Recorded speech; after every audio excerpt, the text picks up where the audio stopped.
अरे कोई जो नेवल ऑफिसर हमारा उठा आ रहा है या कंगना रनौट एक नेवी या Good morning, Sunny sir.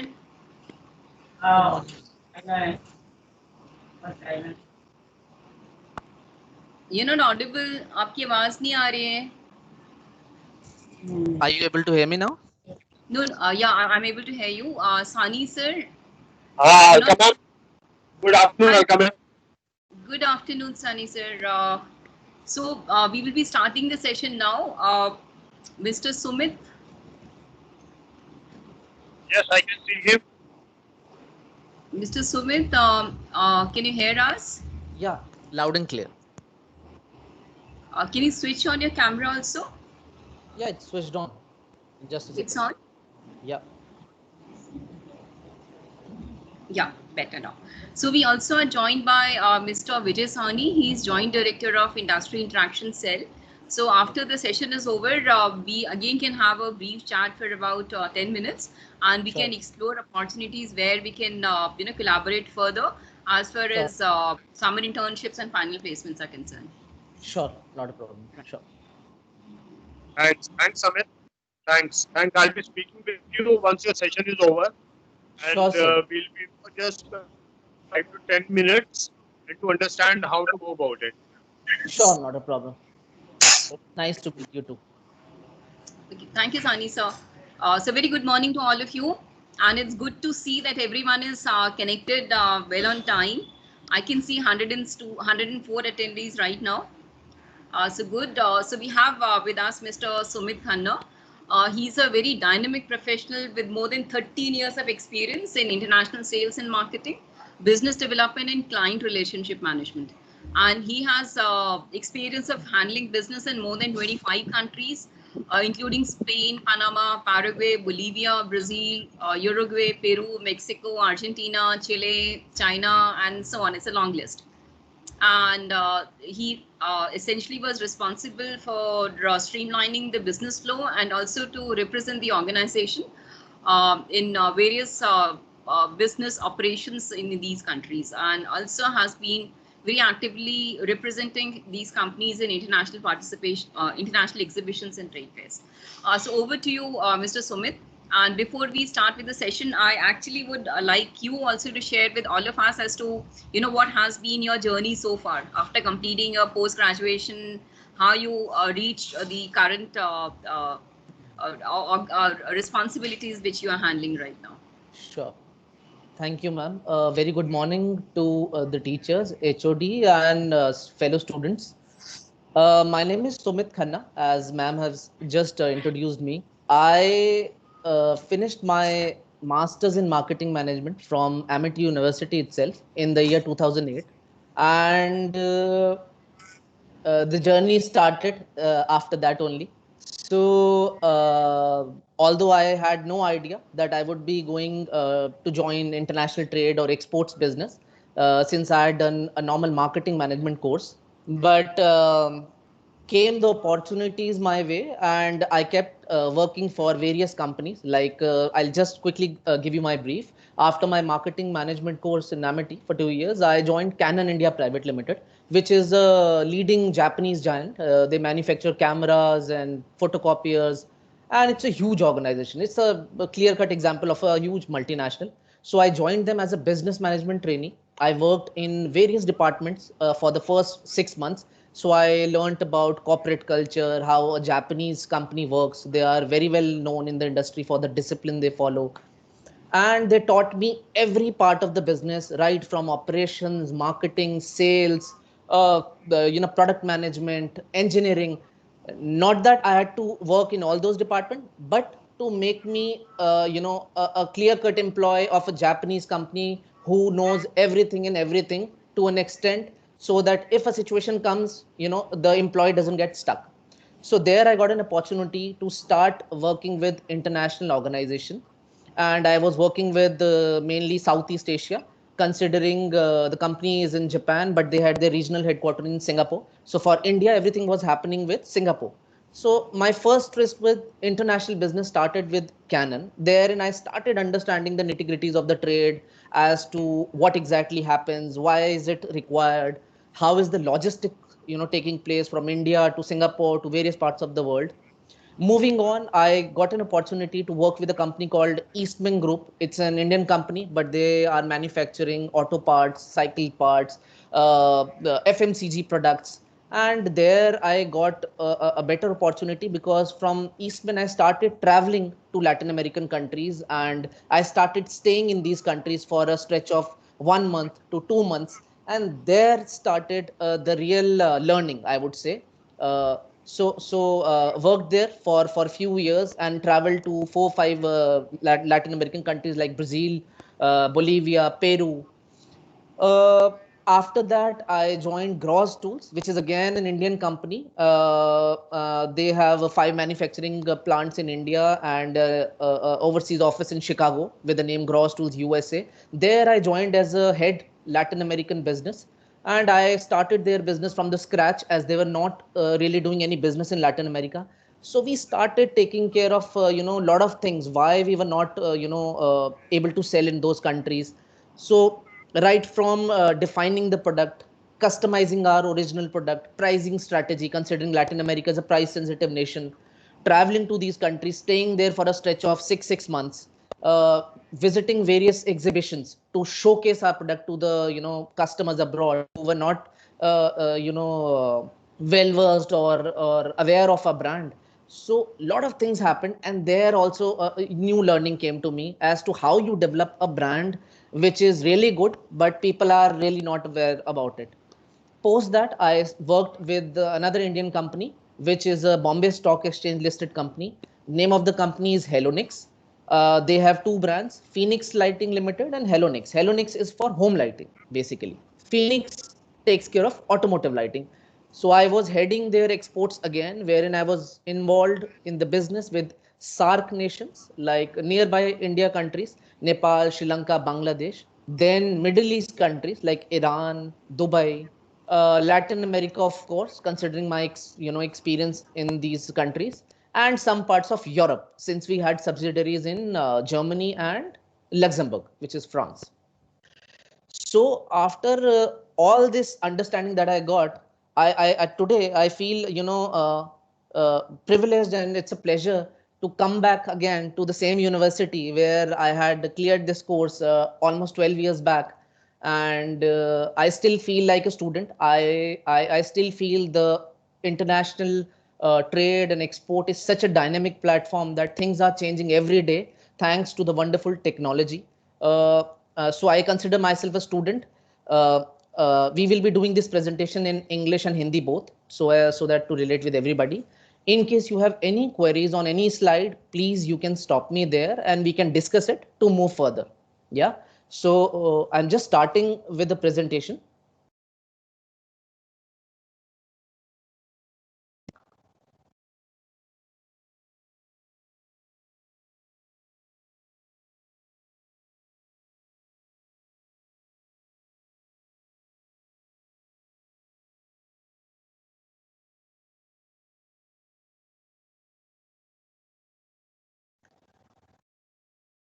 See, there could have been a lot of topics to discuss on international trade, and I'm sure since you are a student of international business, most of you must have gone through whatever we are going to cover in these slides today. But I'm going to club each slide with a practical experience, with my own experiences that I have gone through in these last 13 years of my working in international trade, export business, etc. So I think that would make more sense, and that would prepare us when most of us will be looking at placements after completion of our course. So there are certain things, I would say there are most of the things which are taught to us in the university, in the college by our teachers. But when you really join the industry, there are changes, there are risks, there are challenges which not really need the principles mentioned in our books, but the experience that you learn from others and from your own day-to-day working. Yeah. So we are going to discuss various risks and challenges in international trade. and how to solve them. There are some which are under control, which are some which are we are beyond control. So what to do for those risks and challenges we will discuss today.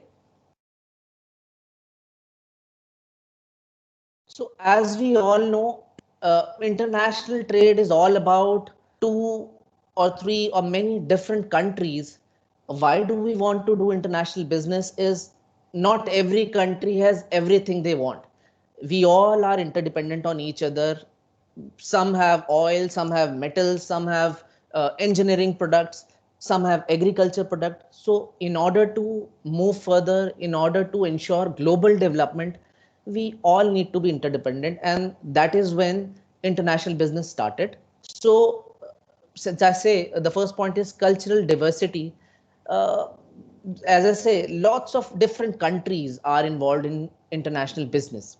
So there are huge culture diversities coming into one play, and it is our responsibility to understand that we are not talking to people from our own culture. They come from a diverse background wherein culture is different, language is different, the way they work is totally different.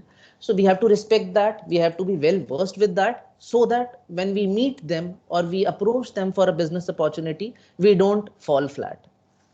Uh, Again, language barrier is a very big barrier in terms of international trade. I will give you a small example of the barrier that I faced. When I started traveling to Latin America, there are small countries like Paraguay, Uruguay. These countries have very small number of population. I guess Paraguay is very near to Brazil and it has a population of 5 million people, whereas Uruguay has a population of approximately 3 million people, which is very small in comparison to our country.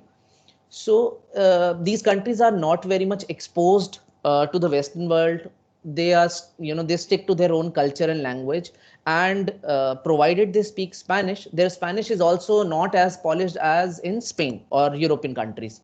So when I first visited these countries, it was actually a big shock for me because I was not really aware that when I'm going from India to these countries to do business, nobody, absolutely nobody would be able to speak English there. So right from the beginning, I landed the country to my hotel, to my first meeting, and then multiple meetings throughout the 30 days schedule that I had. I faced a lot of difficulty, and I had to really, I made a point that when I go back, I am really going to work on it because this way business would not survive. It may start, but it would not be able to, go for a longer period of time because you cannot expect people in these countries to at once start speaking English with you. And it was more of our responsibility to sell our products in these countries. So the basic requirement was Spanish. I came back, enrolled in a Spanish speaking course that was an intermediate level. The next travel was in 4 months. I was not really fluent, but I had a basic knowledge of the terminologies of the products that we were manufacturing, the terms that we use mostly in business environment, and basic greeting. It really helped. Next meetings, the way people accepted me, I could see that we generated a business of around $500,000, which was not too much, but that market was almost zero for us for a long, long time.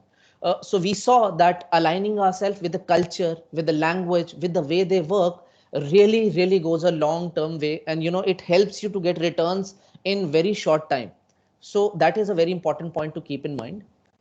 Uh, Consumer behavior, like I've said, the international trade environment is very dynamic. There are consumers from varied background.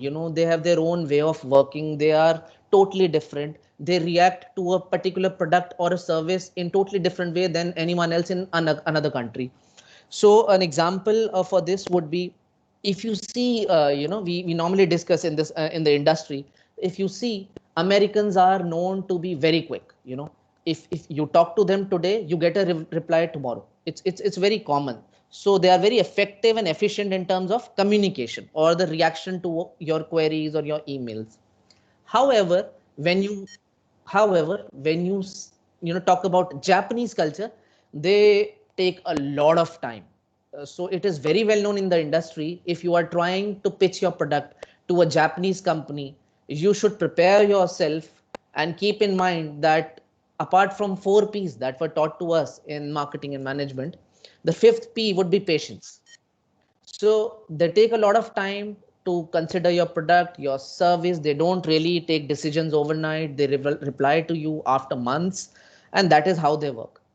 Uh, on the other hand, Latin America, the work culture is totally different. Although we all know it's like a virgin geographical nation nowadays. Most of the countries are aiming at developing their business in Latin America because one, they are in import-based economies. Not much of manufacturing is happening there. Also, the volume is huge in countries like Brazil, Mexico, Chile, Peru. So you cannot avoid these markets. But the way they work is totally different from what we have in India. Like in India, we are also available after working hours or on weekdays or weekends. You cannot expect people in Latin America to be available to your work, beyond working hours or on Saturdays.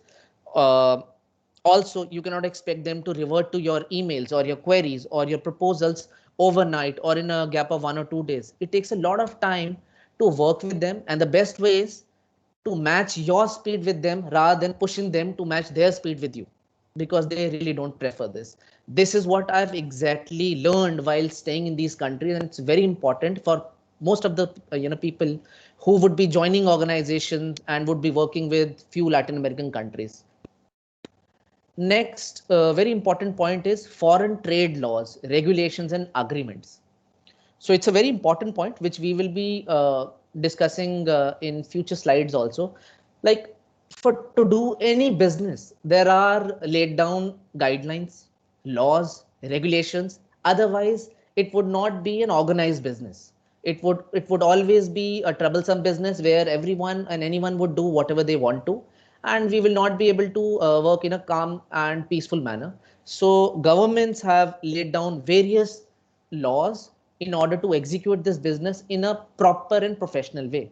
So although there are terms which are followed by various countries, like I'm sure you all are aware of Incoterms, which are globally acceptable, and they are followed by every company, I would say. But then there are certain regulations in every country which are different from our own country. So we have to keep those things in our mind before entering in those countries, because they play a very important part. And if we ignore those regulations and rules, a manufacturer or an exporter can really face big problems. Country's economy, political influence. It is very important that when you are going from your own domestic country to overseas nations, you should be very well versed about a country's economy. If a country is not really economically sound, they are facing a lot of political problems, a lot of fluctuations in terms of government policies. The government is changing very frequently. If the economy is going up and down, it would not be a suitable time or a market for you to enter. Reason being, you can face a big loss because of these reasons. And at times there are situations when you can really not control these measures, as they are outside your geographical boundaries. And there are insurances, there are measures to control various risks, but few risks are out of control. So it's very important to check a country's economy very well before offering your product or executing any export orders. I have a very good example for the next point, currency fluctuations. This is a very, very important point, which I could not understand when I started working for export companies from India. As I was very new, I could not understand what exactly does it mean. But now I have a recent example of currency fluctuation that I have faced during Corona time. Uh, Brazil is one country in Latin America, which is the largest country in terms of geographical boundaries, area, and business volume as well. There are a lot of manufacturing happening in Brazil, and the volume of business is huge because of the population and demand. But there are many, many troubles when you aim to enter such bigger markets. One such problem in Brazil is currency fluctuation. Recently, the currency, Brazilian real, jumped off to more than double from what it used to be, years back. So normally, in normal condition, the Brazilian real used to be around 2.75 or 2.60 against $1. However, in last 4 or 5 months during Corona, it jumped to around 5.50 and more, which is really not good for the importers, because now they had to pay more for the same dollar that they were paying half in the past. And I would like to remind you that when this happens, the margins that you calculate on your imports goes for a toss, because considering the competitive market nowadays, no importer or business can expect to lose half of its margin or 50% margin in every business, they are doing. So most of my customers with whom we work in Brazil, they came to us and they told us that since Brazil is facing such a big problem wherein the currency has doubled, it has devalued, they would not be able to import products. They are trying to arrange it domestically, or they have come to a standstill where they really don't want to stuck their money. So these customers also keep an eye on the exporters market. Thankfully, as you must be aware, the currency in India, INR versus US dollar, was very favorable for the exporters in the last 4 or 5 months. It was around 75 and even crossed it for a few days against $1. So it was very favorable for the exporter, because exporters who were getting 68 or 69 rupees against a dollar was now getting 76 rupees against a dollar. So these customers, these clients, these companies in Brazil, they came back to us and they said, if you want to sustain this business with us, since our currency is not supporting us, please pass on the extra benefit that you are getting on INR to us so that we can continue with the business. And that is exactly what we did. We considered INR versus US dollar as 70 and passed on the extra 6 rupees or 7 rupees to our customers just to continue with the business. So we have to be very well versed about currency fluctuations in our own country and other countries where we are planning to enter, because it's an important thing. Without currency, it's all about currency, right? It's all about payments. So if a nation is facing troubles and you have a favorable condition, it's very important that you take a leap, you communicate, and you pass on the benefit to survive in the industry. Next point is market trend. As I have told you, the market trend changes frequently, especially in international business, and also depending upon the nature of the products.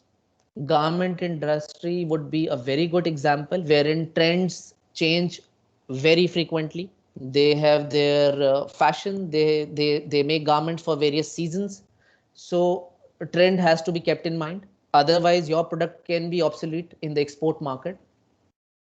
Also, it is not necessary that the product that you're manufacturing in your home country would be well acceptable in the foreign country. You have to keep an eye on what kind of technology, what kind of features, what kind of taste are preferred in the other countries where you are aiming to export. It has to match with your product you're offering. Otherwise, the product can fail. So market trend is very important and you should keep an eye on that, which is not really difficult nowadays, considering the fact that we have technology, we have Google, we have primary and secondary researches going on that can give us the necessary data. Branding and promotion cost. I have another example, and it's a very fresh example that I have of last night. My company is also working for a global company or an Indian giant called Tata Steel, which is world top 5 largest steel manufacturer. So my company, White Cruise International, is working as authorized agent consultant for developing business for Tata Steel's tools in export market. So yesterday I was speaking with one of the prospective customers from Bolivia, whom we have been chasing, whom we have been talking to about selling our products from India to Bolivian so that they can further sell our products in Bolivian market.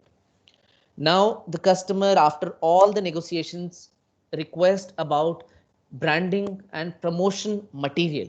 It is a very important factor when you are taking your domestic brand to an international product, an international market, because people do not know your product as much as you do in your home market. For any one of us present here, everyone is well aware of how big the brand Tata is, because from morning, like from Tata tea to the evening, like Tata coffee and our Tata cars and softwares and watches, retail, Tata is everywhere. But probably the customer sitting at the other side of the world is not really aware of who we are. So they need to develop your brand from the scratch, and that happens on various level. So it is not just a product and price game, it is much more than that. You have to position your product in the minds and thoughts of your customers, which are sitting far away from you. So either customers in these markets would expect you to bear the cost of branding and promotion, which includes a lot of things. It may be like basic material for promotion, like caps, keychains, pens, bags, bottles, jackets, which has your brand and which can be worn by these people in their country to promote your brand. Another could be giving ads in various journals and newspapers as an advertisement, which is very costly to promote your brand in these countries. Another could be your customer or your importer in these countries would want to participate in a big exhibition in their home country and would expect you to bear the cost of those exhibitions and supplying them the required products and marketing material so that the brand can grow. So while you are doing your costing, you should always understand that branding and promotion cost will come sooner or later, and people who do not calculate while pitching their proposal to the clients face this problem, because then you have to do it and you have to do it from your margins, which are not really high considering the cutthroat competitive environment we work in nowadays. Global pricing strategy, universal payment terms. I'm sure you all are well versed with the payment terms which are acceptable in international trade. The most favorable are the advance payments. Then there is LC, letter of credit. Then there are open accounts. There are documents against acceptance, documents against payment, and many more like credit, which I really don't like to talk about because that is where most of the problem starts. We will talk about credit in detail in the coming slides. So pricing strategy is very important. There are different ways to price your product. It depends upon situation to situation. I'll just give you 2-3 situations. In a given market, if I'm going to sell my product, and nobody knows about my product, I have never sold in that product, I have to find out who is selling the similar product in that market at a given point of time.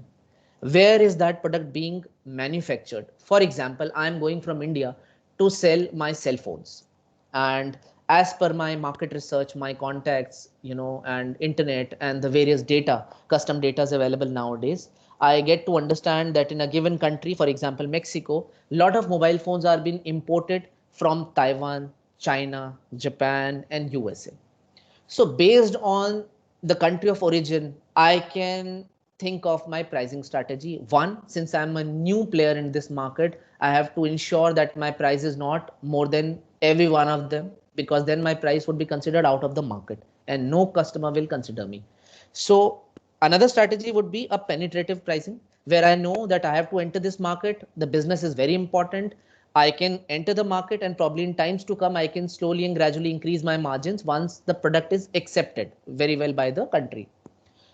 In order to do that, I need to know at what prices are my competitors selling in this market. Also, your strategy could be developed on the basis of their countries. For example, if a mobile brand coming from China is selling in this country, I can very well understand that this should be a product which is selling on the basis of its pricing. Similarly, something coming from Europe, I would obviously think that this is more of a quality thing than pricing, because it is a general understanding that any product which is being sold more coming from China would be more for volume and at less price. And for European and American brand, there are much for the quality and the guarantee they offer rather than just for a price. So I have to plan that if I have to compete with a Chinese brand, I have to keep my pricing in such a way, or I have to keep my strategy more focused on the quality, so that if my customer compares my product with the Chinese pricing, that would not be an apple to apple comparison. I would request them to compare myself with a quality brand. So in that case, my product would be compared with a quality brand from America and USA, or from Europe or any other nation which has a good quality but higher price than us. So in that case, we still have a chance to, stand on quality basis. But in case of pricing, I would not be able to stand with the Chinese pricing. So these are the kind of strategies which I have to keep in mind when I'm pitching for my product, especially in price sensitive markets. Next point is logistics. This is also a very important part. It's a huge topic, and a lot of advancements have taken place in logistics over the period of time. This is a crucial time when most of the risks and challenges comes up to an exporter as well as to an importer. So it's very important that when we are planning to export our offerings, we should be very well versed about how are we packing our products, how safe our products in the transit, uh, how safe our product would be from our factories or our manufacturing units to the actual port of from where we are shipping our products to the foreign nations. We should also ensure that the shipping lines we are working with have shortest possible routes. They offer detention free periods, which we will talk in the coming slides. So logistics is a very important part apart from pricing and product. Shipping costs, duties, taxes, export laws and regulation. Again, it's when you are choosing your shipping lines, when you are discussing the Incoterms as to who will be responsible for shipping the products, who will be responsible for any loss that may occur due to damage or any other reason in the transit, you have to be very well versed about the cost that is involved. It is also very important that while you are pricing your product, when you're offering your prices to your clients in the overseas market, to the importer, the duties should be very well understood, because there are certain products who attract higher duties which make your product very costly the moment they land the foreign country and you are unable to sell it. So in those category of product, you should be extra careful while calculating and doing the costing. So you should be well aware of the taxes. That could be import taxes, and also the duties that the customer pays to import the product in their country and to sell further to their customers in a given export location. Just to add, Brazil is one country which is very well known for higher import duties.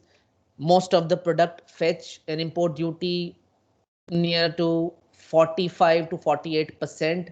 You can imagine, if I'm exporting a product worth 10 rupees from here, so it almost becomes 14.8 or 15 to round figure the moment it touches the foreign ground. And then there are costs like import duties, transport from customs to the warehouses of the customer, then customer margin, and further retailers are selling it with their own margins. So the price that goes into the hand of the final user is way much more than what you had pitched from your own homeland. So those things have to be kept in mind to make sure that your product is not out of the market in terms of pricing. Export licenses and documentation.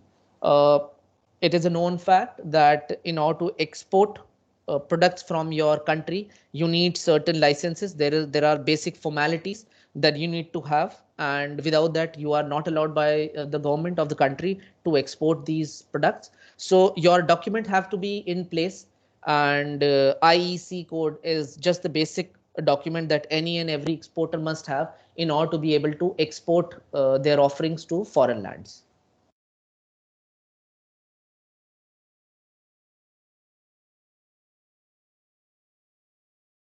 I would like to repeat, if there is any query pertaining to the first slide, please let me know now, or we shall move further.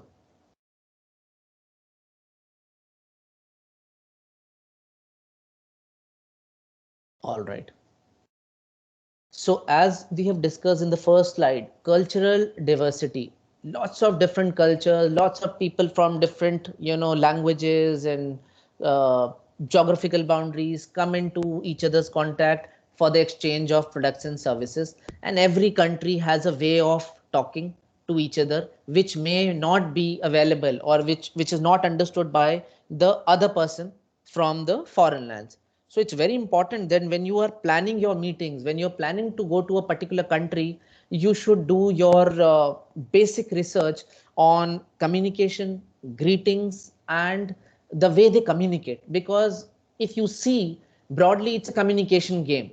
You are going to communicate in an effective and efficient way to the person of different culture or country, so that he or she buys your product and service and gives you in exchange the money that you expect. As you can see on this slide, this is one of the way how we react in different countries. Even in India, we use our fingers like this sometimes to say that you actually like something. It's fantastic, which is similar in US and UK. But when you see in Brazil, it's considered an insult. So just imagine an Indian or a person from USA going to Brazil, and on being asked whether he or she liked the Brazilian food, and he makes this kind of gesture, this would be an insult. And this can really hurt the customer, and probably all your hard work that you have been doing for years and months to develop a good rapport with this client just goes for a toss because of this small gesture that you're doing.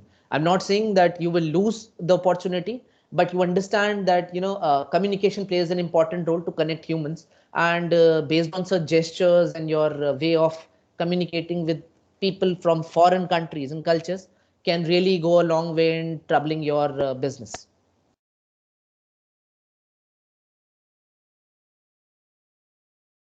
Another good example could be greetings. As I told you that I faced a lot of troubles when I first landed in Brazil on my first trip from India for a period of 1 month. I was not really well versed with their culture, their language, their greetings, which I learned after coming back from that trip. I would like to share with you here.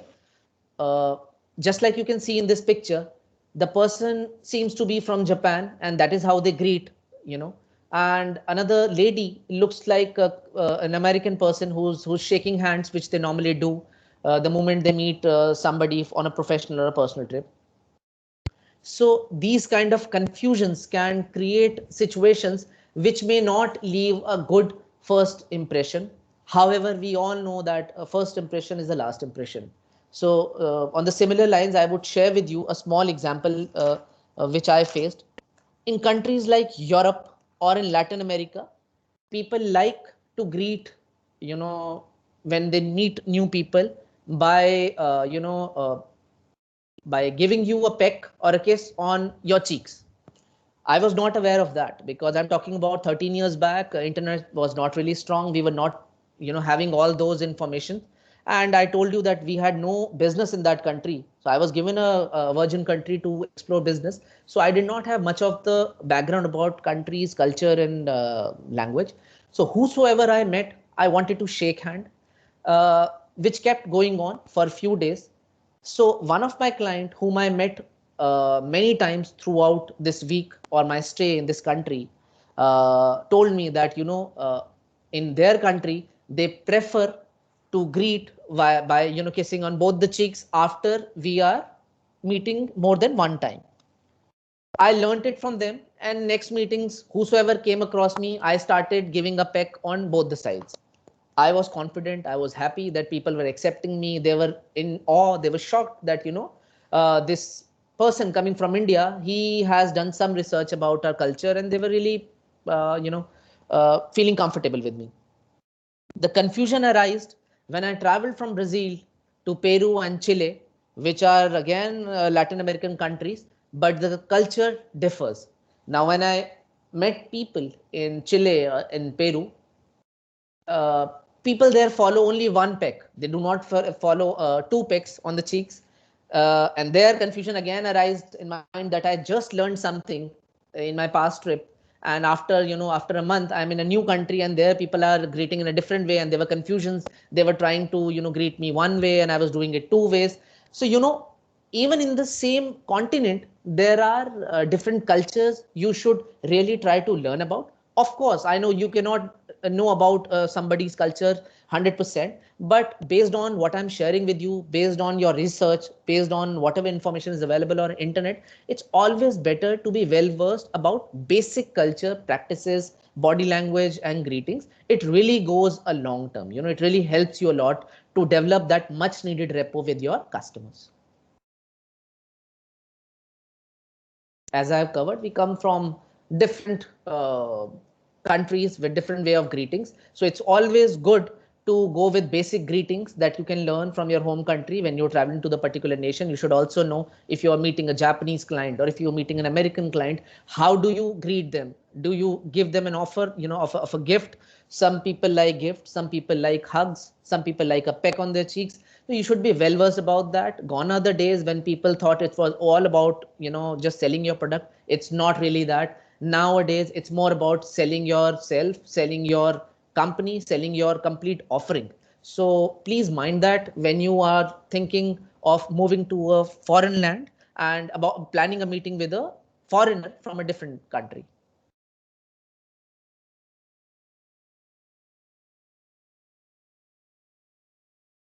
So that's what basically happens. I don't know, most of you must have also traveled to foreign lands, and we always have an expectation that since English is a universal language, everybody in that country would help us. But I would like to share a small experience that happened with me on the airport in Chile, which is one of the South American countries with the highest GDPs, most developed country. So while I was on the airport, I had a connecting flight from Chile to Mexico. I was shocked that on the airport itself, I was expecting that they would be speaking English because they know people who are traveling through international airport are not Chilean nationals. Of course, most of them are foreigners. So I had a connecting flight, which this lady could not understand. They kept me on hold for more than an hour. I was troubled. I called back India. I spoke to my agent that, I'm being troubled. I'm not being allowed to board the flight to my next destination because they are not able to understand what you have given me. My ticket was in English. In their system, they were finding some discrepancy. After 45 minutes or more than that, I spoke to the higher authorities. Uh, they spoke to my Indian counterpart. My Indian counterpart not even was well versed with good English because he was a ticket agent. So his English was very poor. So that was a troublesome situation. And finally, it got corrected with the help of senior officials who were called from the nearby, services from other airlines. Like we have different airlines on the airport. So they called people from United Airlines, which is for USA. They came, they spoke to me, they checked their systems and they allowed me to board the flight. But that experience left a permanent impression on my mind that you may be in a developed country, you may be on places like airports, but it's always important, to have basic information, basic details in other languages. So now whenever I travel, I make sure that I print my tickets, my hotel reservations in both the languages. You now get an option to either print it in English or the foreign language. So I print it both ways, and that helps me a lot. So that if there is a person who's not able to understand me in English, can see the ticket, my airline ticket or my reservation, the hotel in their language, and can allow me a trouble-free entry.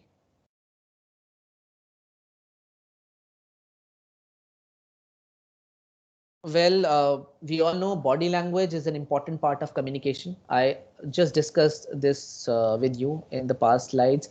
Communication, eye contact, the way you appear in front of your client, your dressing, uh, it's very important.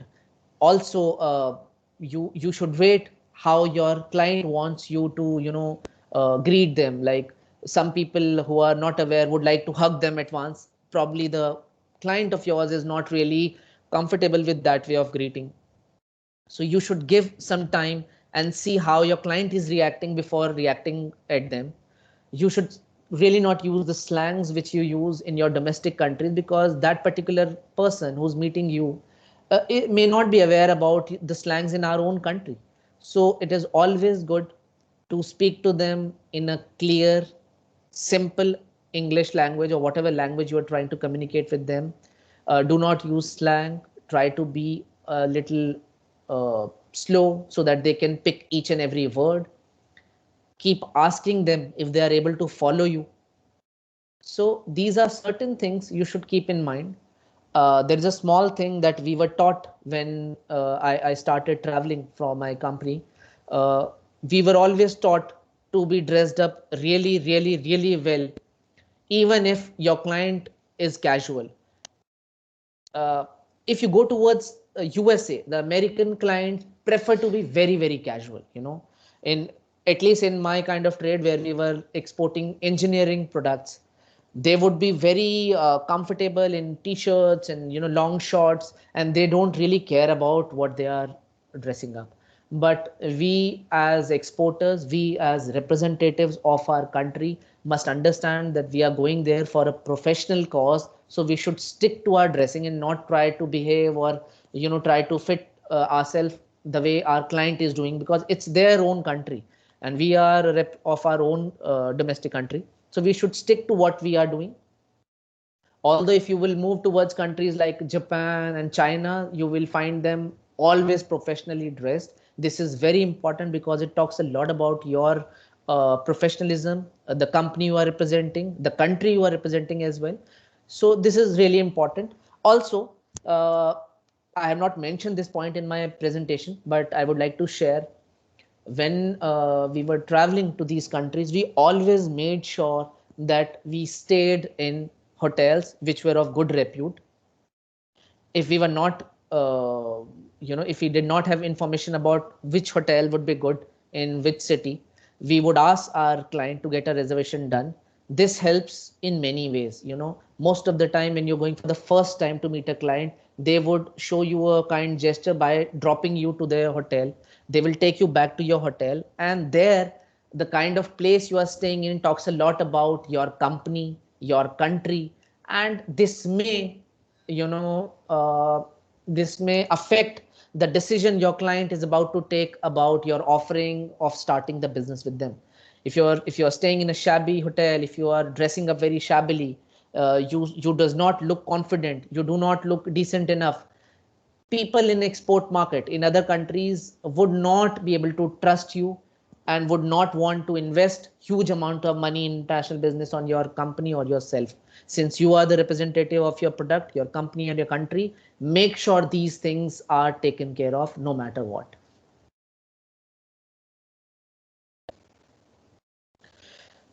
So I think from these slides, we will start talking about the actual risks that are involved in international trade.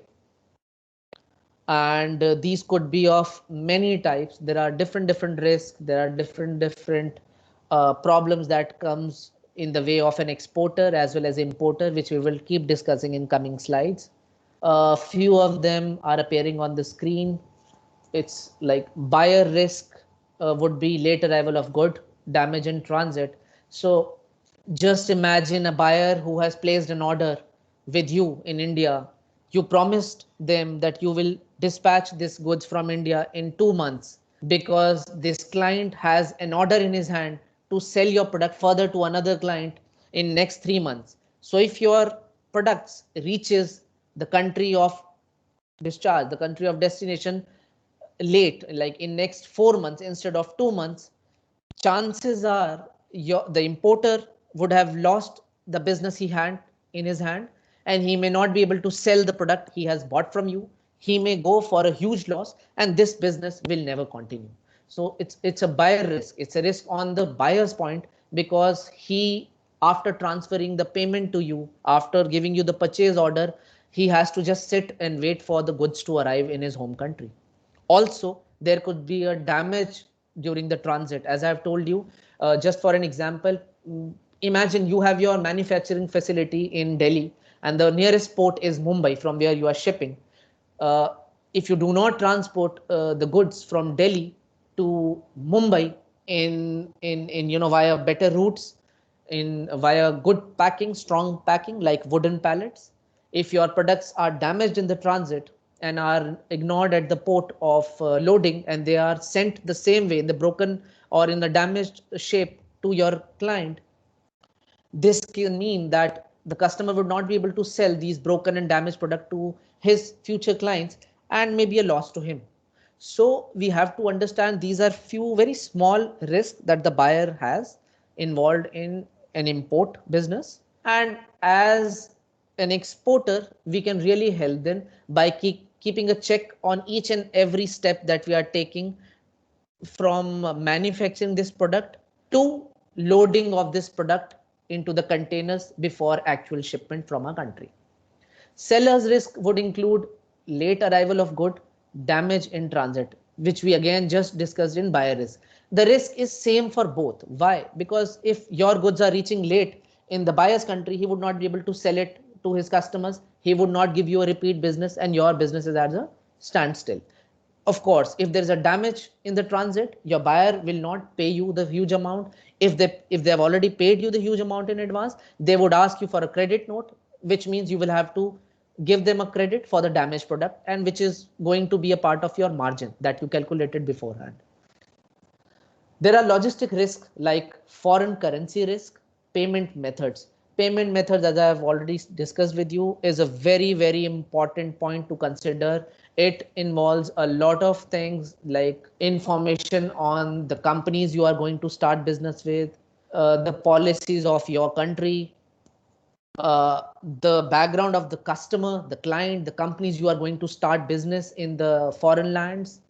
So it's very important to check the background and then only approve various payment methods, because risk in case of payment can really put your business into jeopardy. Next is a commercial risk, which is the most common risk in any export or international trade.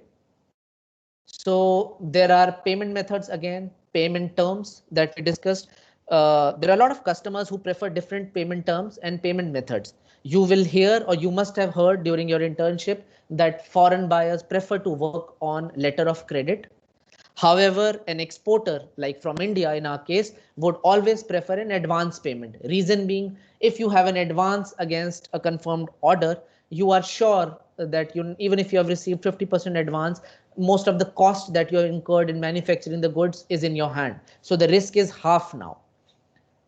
In the same way, if the foreign buyer is working with you on a letter of credit, he or she is sure that only when the goods are delivered to him or her in their foreign land, then only their bank will release the payment to our bank. And if there is any discrepancy in the decided terms of business, it is the exporter who will lose money and not the importer. So this is a safe term. We have to see what kind of term, what kind of pricing, what kind of costing strategy, is a win-win for both the parties involved. Last is country risk. Now, when you plan to work with a different country, you have to ensure about the various political risks, economic risk, cultural risk. These are factors which directly or indirectly affects your and your importer's business in various countries.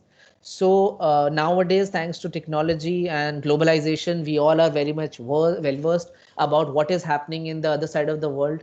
We know if there is any problem going on in Argentina, or if there any major problem going on in Venezuela for that particular thing, or there is a war going on between negotiation war, I would call, between US and China. A lot of discord is happening. So we know what is happening between which nation, and you can think of your future strategies upon the ongoing problems.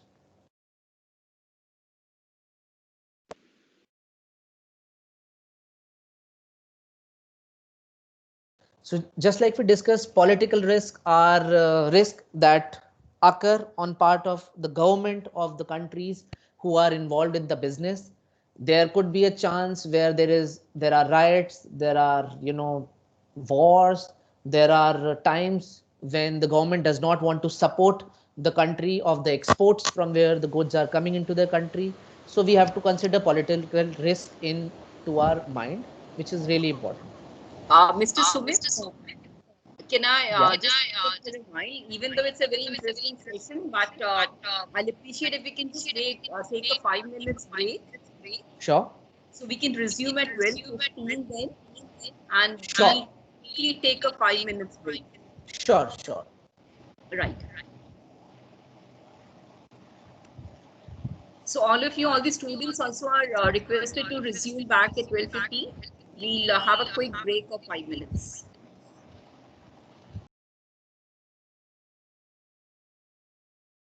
In the meantime, ma'am, can I speak with him?